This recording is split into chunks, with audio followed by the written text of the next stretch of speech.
Hola, muy buenas noches. Bienvenido a Mira quién habla. Soy Cecilia Valenzuela.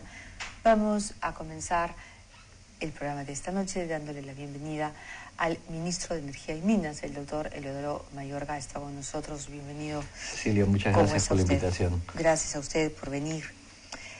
Se ha aprobado la construcción del gasoducto del sur.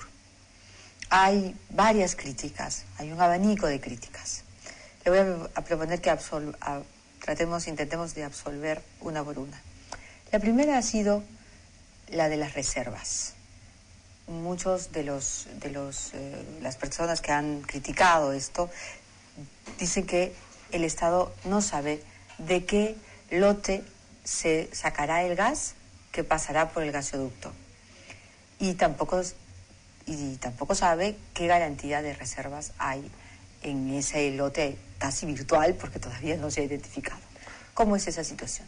Bueno, para el gasoducto del sur, las reservas que se disponen, en primer lugar, son reservas del lote 88. Este es el lote que descubrió Shell, este es el lote que tiene las estructuras más grandes, San Martín y Cachiriari, que es el único que tiene en la zona características de descubrimiento comercial dedicadas, bajo precios regulados, al mercado interno. Al lado de este lote está el lote 58, que viene de ser adquirido por CNPC, la Compañía Nacional de Petróleo de China. Este lote aún está en fase de exploración, pero tiene campos de un potencial muy grande probados. Yo creo que la discusión de las reservas muestra un cierto desconocimiento de lo que es reservas en la industria petrolera. ¿Pero se ha firmado el contrato con las empresas que administran esos lotes actualmente? Es decir, ¿ellas ya han mostrado su disposición a que ese gas se saque de ahí? Por supuesto, por supuesto. O sea, nadie que tiene reservas de gas en los volúmenes que existen está dispuesto a seguir guardándolas. O sea, las reservas están, si pueden venderse a mercados que pagan sus costos y pagan con beneficios, obviamente las empresas las van a producir. La empresa china, por ejemplo, que está después de las reservas del lote 88, ha pagado 2.600 millones de dólares. O sea, nadie paga esa suma para guardar reservas para años futuros. CNPC va a hacer algunos trabajos de confirmación y de seguro va a tratar de ponerlas en producción. Del lado de las reservas no hay ninguna duda, Cecilia. Perú tiene una de las cuencas más... Lo acabo de escuchar decir, de seguro. Sí. Es decir, ¿existe un contrato o no existe un contrato? Un contrato, o sea, en un negocio del gas lo que nosotros hemos adjudicado es la construcción de un gasoducto. Este gasoducto debe servir al transporte de gas. Sí. La manera como se articula el negocio del gas es los consumidores compran a los productores y pagan el servicio de transporte. Entonces, aquel que va a construir el gasoducto tiene, en base al acuerdo que se ha dado, un contrato asegurado de transporte. Claro. El tema es, ¿de dónde van a sacar el gas que se va a transportar? Déjeme explicarle el concepto de reservas, para que se dé cuenta de que tenemos reservas para mucho tiempo. Las reservas en petróleo y en gas se clasifican en probadas, y cada año el Ministerio publica la estadística oficial de reservas. Estas cifras probadas son cifras que tienen yacimientos detrás, identificados con pozos, cuantificadas, evaluadas para ser producidas en un horizonte de tiempo bajo un contrato con un precio determinado. Las reservas probadas van a la contabilidad de las empresas. O sea, son bancables, los bancos pagan por ellas. De esa categoría tenemos del orden de 10 TCF, 10 trillones de pies cúbicos. Si nosotros multiplicamos el consumo que tenemos reservas ahí acumuladas por más de 30 años. En segundo lugar están las reservas que se llaman probables. El consumo que tenemos actualmente. Correcto. Si el gasoducto entra en operación, el consumo se extenderá. Pero vamos a seguir produciendo. Explorando. Y explorando. Imagínense, hay además de las reservas probadas, las reservas que se llaman probables. Las reservas probables han sido identificadas con pozos, han sido cubicadas, pero por el momento no tienen un contrato, no tienen un precio, son probables, así las reconoce la industria. El día que terminemos el gasoducto, el día que se ponga en operación y como les decía, los consumidores comiencen a comprar a los productores, esas categorías, esas reservas pasan a la categoría de probadas. Además hay reservas posibles. Usted sabe, en la cuenca de Camisea y de Madre de Dios, todos los pozos, todos, a excepción de uno, no han encontrado reservas comerciales. O sea, tenemos reservas para mucho tiempo. O sea, la crítica de reservas no tiene ningún sentido. La otra crítica es la del postor único, un solo postor. ¿Por qué se abrieron los sobres cuando solo había un solo postor? En primer lugar, no es los sobres, se abrió un solo sobre, pero bueno, se presentaron, pero se presentaron dos. Es muy interesante la manera como este concurso se desarrolla. Se inscribieron 24 empresas. Quedaron 7 clasificadas, catalogadas, que se consorciaron en 3 consorcios. Uno de ellos pidió una prórroga al final, a destiempo, y quedó fuera del concurso. Para la entrega de los sobres 2 y 3, que son las ofertas técnicas y la oferta económica, hubieron 2 sobres. Los 2 consorcios presentaron en la misma ceremonia, al mismo tiempo, sus 2 sobres. Lamentablemente, uno de estos consorcios, decidió cambiar su composición y junto a su sobre, por mesa de partes, no delante del notario, sino por mesa de partes, introdujo una carta de su representante legal diciendo que su composición ya no era 25, 25, 25, 25 entre 4 empresas, sino que una de ellas, Gas de France Suez, decidió solamente retener 2% y cambiaron la composición de su consorcio. Estas empresas indicaron en su carta que las ofertas técnicas y económicas que presentaba correspondían a nuestra nueva composición. No era la composición de su sobre número 1, que bajo declaración jurada se habían comprometido a mantener. Al hacer eso, se autodescalificaron. Se ha tenido el cuidado, al interior de Proinversión, que es la institución que desarrolla estos concursos, de evaluar legalmente estos cambios, y simplemente se descalificaron. Quienes más han criticado la figura del postor único han sido... No hay la figura del postor único, hubieron 2 sobres. El expresidente Alan García y Pedro Pablo Kuczynski. Pedro Pablo Kuczynski dice que para lo de Talara también se decidió en base a un solo postor. Eso es diferente. Yo creo que hay una diferencia en la manera como se llevó adelante uno y otro proceso. En el caso de Talara, Petroperú hace mucho tiempo, después de haber revisado muchas ofertas, decidió entrar en acuerdo con Técnicas Reunidas para llevar adelante este proceso. Y tuvieron que pasar muchas pruebas. Yo creo que si hay un proyecto que ha tenido revisiones tras revisiones, ha sido el proyecto de la refinería de Talara, al punto que se llevó a sacar una ley para que este proyecto se realice. En el caso del gasoducto, como le estoy explicando, se hizo todo el esfuerzo por mantener la competencia hasta llegar a recibir 2 postores en la última sesión, en la cual uno de ellos se descalificó. Yo creo que hay, en el caso de Kuczynski, un cierto manejo político, que es mucho más serio en el caso de Alan García. Ahora, el precio se ha vuelto mayor, digamos. Lo que dice Alan García es, en mi gobierno ya estaba acordado, al final se ha vuelto a hacer lo mismo con la misma empresa, pero ahora cuesta muchísimo más. Debió costar 4.000 y ahora cuesta 7.000 y pico millones. Es lamentable que el expresidente Alan García no haya tomado el esfuerzo de entender cómo se ha llevado adelante este concurso.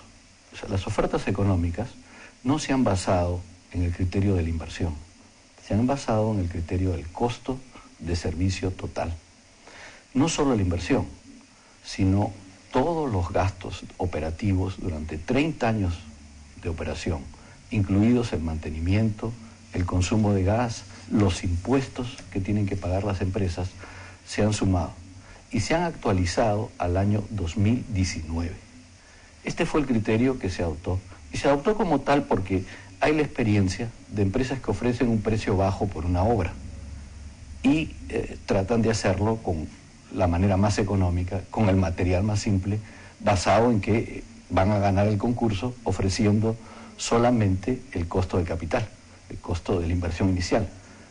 Aquí se ha trabajado con un concepto mucho más amplio, que es el contexto del costo social. Si nosotros tomamos la cifra del ganador, 7.328 mil millones. Mil millones. Y 7.328. Y deducimos lo que cuesta la inversión y lo que cuesta esto acá. Llegamos a una cifra de inversión en dólares del año 2019 de 4.000 millones, que traducidas a cifras del año 2012, a las cuales se refiere el presidente Alan García en su Twitter, llegamos a 3.500.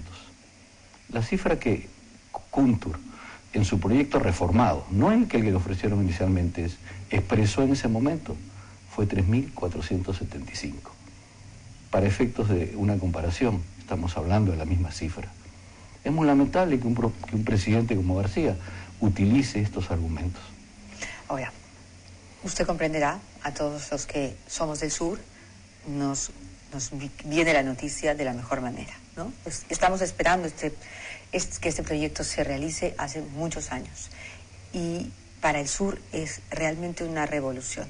¿Por qué se ha excluido Juliaca? No es que se haya excluido. O sea, el desarrollo de la industria del gas es como la energía eléctrica. Usted tiene que entender primero las grandes líneas.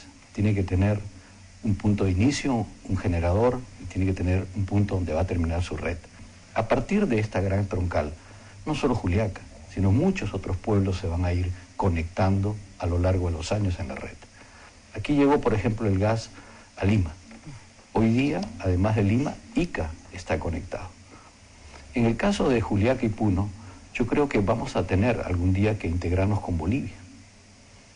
Desde el punto en que va a pasar el gasoducto a Puno y a La Paz, hay 300, 400 kilómetros en el altiplano, sin montañas, en la parte alta.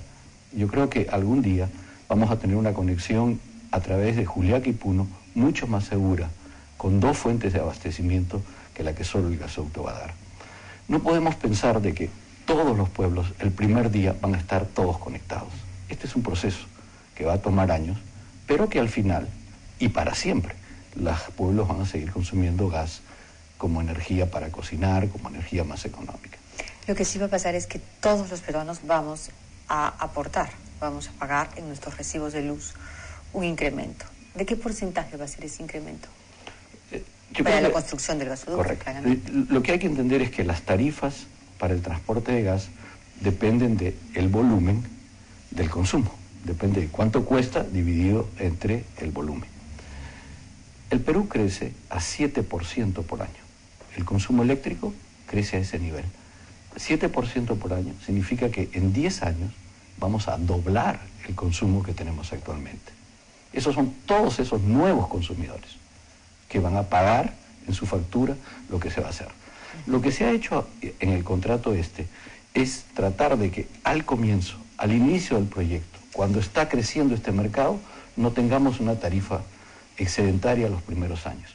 Entonces lo que se ha acordado es que vamos a incrementar 1% cada año, a partir del próximo año, la tarifa eléctrica, de manera a generar un fondo que sirva a que no se dé una alza de tarifas muy grande cuando el proyecto se inicie. 1%. ¿Cuánto es lo que usted paga por electricidad? Bueno, depende. Aquí en el canal, por lo menos unos 2.000 soles.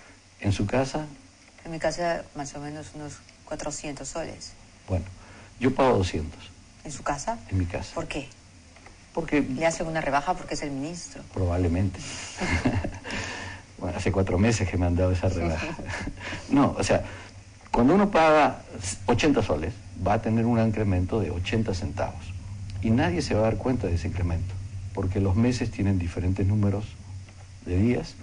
Los meses, a veces uno consume más en invierno, a veces en verano el mes es de 28 días. En invierno siempre se consume más, por la calefacción. 80 centavos, nadie se va a dar cuenta. Eso es lo que va a subir. Eso es lo que va a subir a causa del gasoducto. Pero lo que es más serio... Es un aporte solidario de algún... Es un aporte que es como se dice, claro. Para que no se le suba mucho, vaya usted pagando de a poquitos algo. y eso va a servir después para que no suba. Pero lo que va a ocurrir si no se hace a tiempo este gasoducto es que verdaderamente nuestra tarifa eléctrica va a subir. Hoy día la capacidad de los tubos que existen para sacar el gas de camisea y traerlos a los mercados ya está copada. Todo el crecimiento que venga en los próximos años, en gran parte se va a tener que hacer con diésel importado, que cuesta 5 a 6 veces más que el gas. La tarifa eléctrica va a comenzar, en consecuencia, en el 2017, en el 2018, a subir verdaderamente, porque toda la nueva capacidad va a tener que funcionar con diésel importado. El día que entre a producir el gasoducto, si bien hemos aumentado 1%, la caída del precio debido al paso del diésel al gas va a ser mucho más significativa que lo que hemos venido pagando adicional. En el largo plazo, el gas va a ser absorbido por todos estos nuevos consumidores en el país. ¿Y qué posibilidades, qué futuro tiene la petroquímica? ¿O para cuándo? En la petroquímica hay que diferenciar dos cosas, ¿no? Hay la petroquímica del metano, la petroquímica de la urea, de los fertilizantes nitrogenados, de los explosivos. Y hay la petroquímica del etano, la petroquímica del etileno, del polietileno, de los plásticos. Para la primera petroquímica hay todas las condiciones para hacerlo. ¿Y dónde se fijará? La nueva disponibilidad del gas se va a dar en el sur. Hay la disponibilidad del gas, hay la disponibilidad de los mercados. El problema que tenemos, tanto para una como la otra, es que en el mercado americano se está dando un fenómeno muy grande por disponibilidad de gas de muy bajo precio. En ese contexto hay desarrollos petroquímicos que no se daban hace muchísimos años. Hace 17 años no se construía una planta de fertilizantes en Estados Unidos. Hoy día hay 6 o 7 proyectos muy grandes. En consecuencia, este desarrollo va a influenciar a los precios tanto de los fertilizantes como de los plásticos. Nosotros tenemos que trabajar en un mecanismo que permita que las plantas que se construyan, aquellos que quieran invertir, estén en condiciones de competir con esos precios. No se trata, como en otros tiempos, no se va a arriesgar. Claro, entonces el Estado tiene que preocuparse de crear las condiciones para que esas plantas sean competitivas. Esto significa que debemos quizás dar una parte de nuestras regalías o una parte de los impuestos para que estos proyectos vayan adelante y sobrevivan los periodos de bajos precios. A compensación, si los precios suben, las materias primas deberán subir. Yo creo que hay un mecanismo por trabajar que no hemos querido incorporar en este proceso de licitación que de ya es bastante complejo. Ahora, ¿tenemos las suficientes reservas como para exportar gas? Como hacemos con el Ecuador en el tema de la energía, ¿vamos a exportarle a Chile gas? Los chilenos no están dispuestos a comprar gas. O sea, ¿No necesitan gas? Necesitan energía, en general. Pero los chilenos han tenido una experiencia muy negativa. En los tiempos en que Argentina era un productor grande, no se hicieron uno, se hicieron 7 gasoductos hacia Chile. Y los chilenos comenzaron a depender a más del 25% de su matriz energética del gas argentino. Y un día se lo cerraron. Los chilenos hoy día no están dispuestos a recibir un tubo de gas y depender del Perú en esas proporciones. Los chilenos van a comprar energía, van a comprar electricidad. Si el Perú exporta gas licuado, podrán comprar diferentes cargamentos, pero no están dispuestos a establecer una dependencia como la que crea un gasoducto estable. ¿Y cómo se va a hacer rentable entonces el gasoducto? Por el mercado interno. Mire, hoy día todo el Perú consume el equivalente a 600 millones de pies cúbicos por día. Todo el Perú es un decir, ¿a dónde llega? Llega a Lima, pero a través de la electricidad llega a todos los peruanos. O sea, hay gente que piensa que solo Lima está favorecida por el gas. No, todos, porque la factura eléctrica que pagamos es comparativamente más baja que todos los países de la región. El tema el desarrollo, digamos, de este gas va a continuar en la medida que el mercado nacional siga creciendo. Yo le decía que crecíamos a 7% y que eso significaba doblar el consumo de energía cada 10 años. Dese cuenta, en esta licitación se introdujo la figura del consumidor inicial. Básicamente se dijo, aquel que quiere comprar gas al año 2019 que haga la fila, que se ponga en fila, que dé su nombre y diga qué cantidad necesita. Están inscritos consumidores hasta 750 millones de pies cúbicos por día. O sea que hay empresas dispuestas a comprar gas por ese volumen en el sur del país. O sea, tenemos efectivamente esta perspectiva de crecimiento y este conocimiento hoy día de las bondades del gas. Los industriales saben que con gas a los precios que se comercian en el Perú hacen un negocio redondo. Entonces están preparándose a entrar y a esperar la llegada del gas. Y a invertir. En ese contexto, claro, en ese contexto, cuando se dice no hay mercado para el gas, es un desconocimiento de lo que significa esta realidad energética del país. Ahora, usted es un experto en temas de hidrocarburos, más de hidrocarburos que de minería. Trabajaba en un estudio que era especializado precisamente en atender a estas empresas. Y claro, cuando usted se vuelve funcionario público, ministro, entra en conflicto. Y ha tenido dos denuncias fuertes. Una fue la de Interoil, que está en comisión de fiscalización y todavía no se ha resuelto. Y recientemente también se ha cuestionado que Odebrecht, que es quien ha ganado pues el gasoducto, la licitación para el gasoducto, ha sido también su cliente.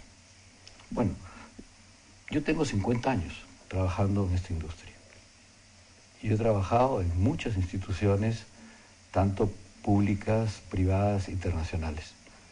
Yo soy una persona que a la hora que decidió cambiar, pasar de la consultoría al Estado, rompí todas mis relaciones desde el día que asumí el cargo de ministro.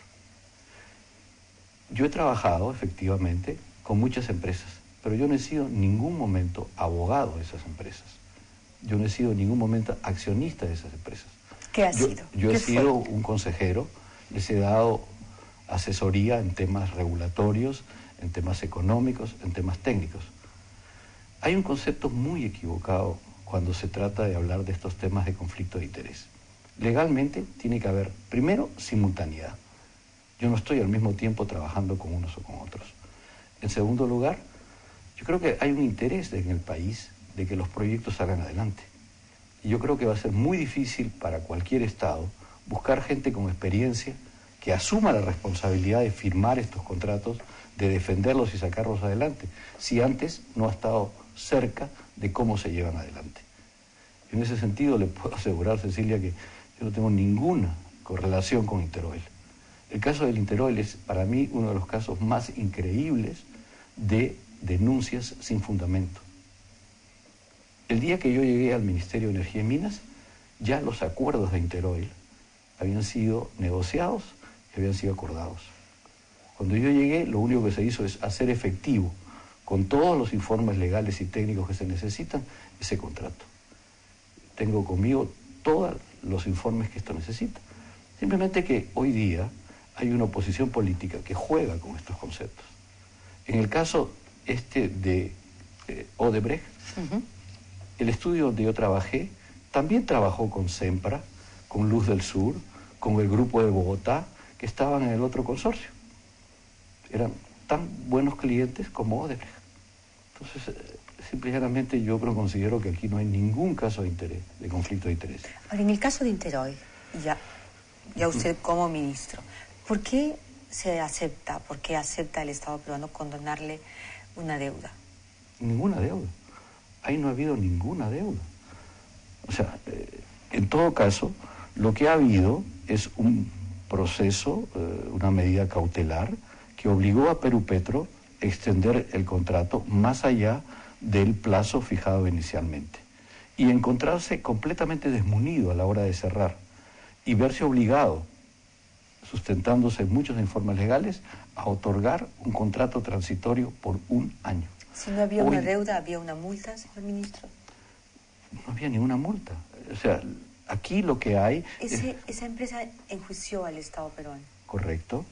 Pidió que se le extendiera el contrato por los días que perdió a causa del fenómeno del Niño. Pero perdió en su intento. Los jueces que debieron fallar, fallaron después. En consecuencia, quedó fuera. ese contrato se cerró en ese momento. El problema está que uno no puede salir de un campo petrolero como uno sale de un departamento, entregando la llave. En esos campos que opera actualmente Interoil hay 400 pozos que tienen que ser evaluados, cuantificados, medidos. Hay impactos ambientales, hay toda una contabilidad compleja ligada a la operación. Lo que hizo el directorio de Perú Petro es proponer que esa empresa continúe bajo un contrato transitorio durante un año para que se haga el cierre de la operación y ellos tengan el tiempo necesario para hacer un concurso y encontrar otra empresa. El cortar la operación, aun si el nuevo que venga lo hace de manera diligente, era una pérdida de 2-3 meses por lo menos de operación con un costo grande al país. Hoy día el diario Gestión informa que en el despacho del fiscal de la Nación hay una acusación constitucional contra usted por el caso Interoil. Yo hasta ahora no he sido informado de una acusación constitucional. Aún si hay una acusación, yo no tengo ningún problema de probar que lo actuado ha sido por el beneficio del país, que ha sido sin ningún conflicto de interés y que lo actuado ha sido limpio, transparente, de acuerdo a las reglas y a las normas del país. ¿Cómo le va, cómo van sus relaciones con el ministro del Ambiente? A Manuel Pugar Vidal lo conozco de mucho tiempo. Yo he trabajado con él en la época que yo viví y trabajé en Washington con el Banco Mundial. Hicimos muchas actividades juntos. Efectivamente, aquí se ha dado una legislación y una normativa ambiental que no corresponde a la realidad en muchos aspectos. Y hoy día estamos trabajando como se debe trabajar, cada uno defendiendo los puntos de vista, para que esas normas se acuerden al contexto nacional, a las características de nuestro medio ambiente y a las necesidades de inversión que se tienen. Vamos a llegar a acuerdos con Manuel. Yo creo que no vamos a seguir hablando y discutiendo innecesariamente.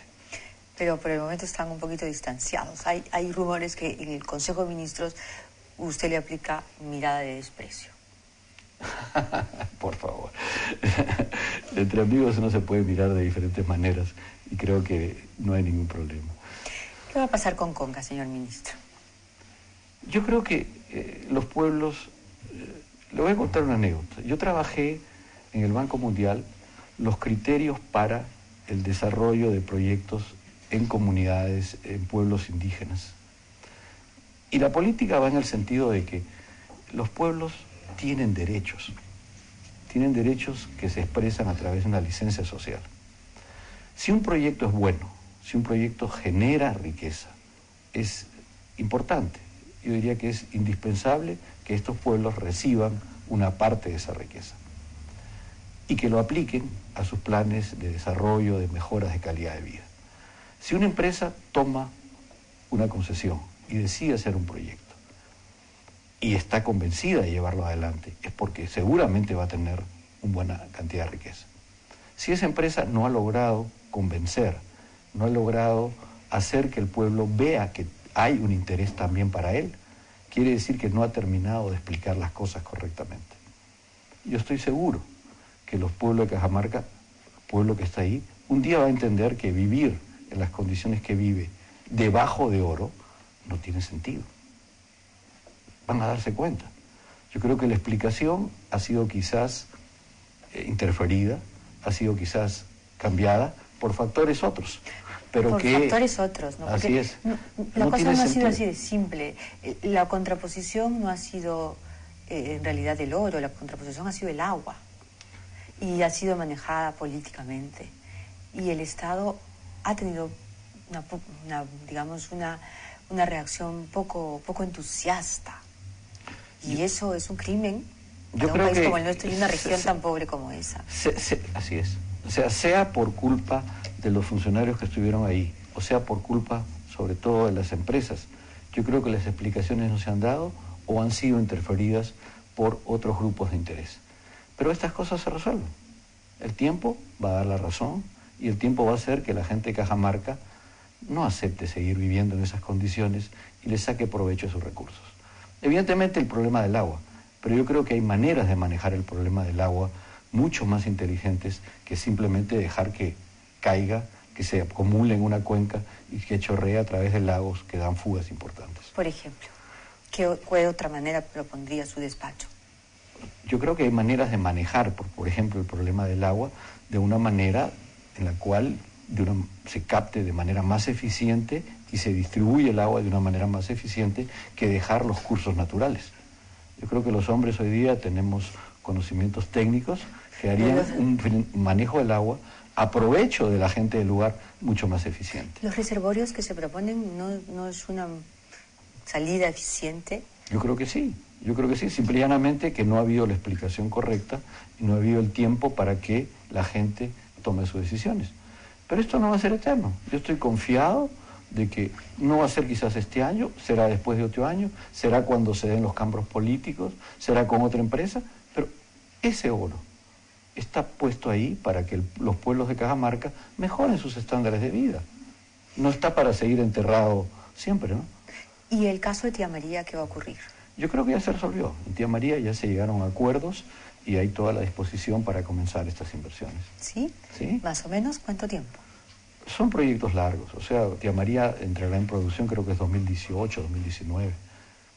Y en el caso de Quellaveco, porque Quellaveco es una promesa de tantísimos años, así es. ¿No es cierto? Pero siempre hay razones por las que se atraca Quellaveco. O sea, Anglo American, que es la empresa que tiene esto, ha manifestado que no va a llevar adelante por el momento Michicayay, que es un proyecto en el norte, pero que va a concentrar sus recursos en Quellaveco.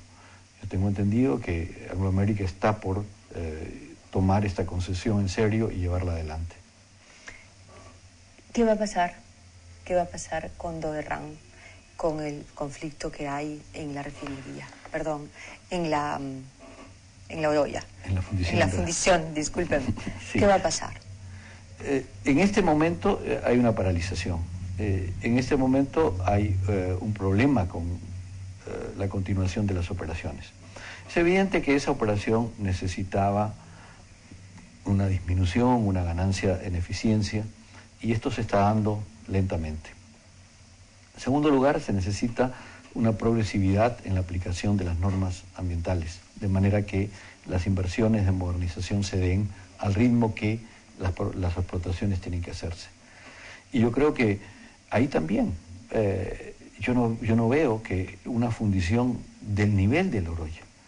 El otro día discutíamos con gentes que decían, esto da hasta para crear un lugar turístico.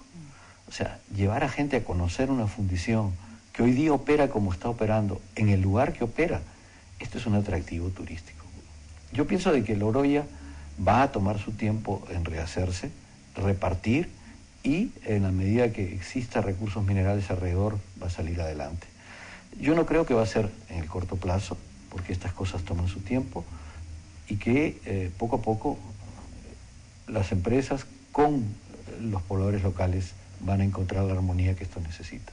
¿Usted diría que en temas ambientales hemos sido demasiado exagerados? ¿Hemos permitido que nos tomen los extremos?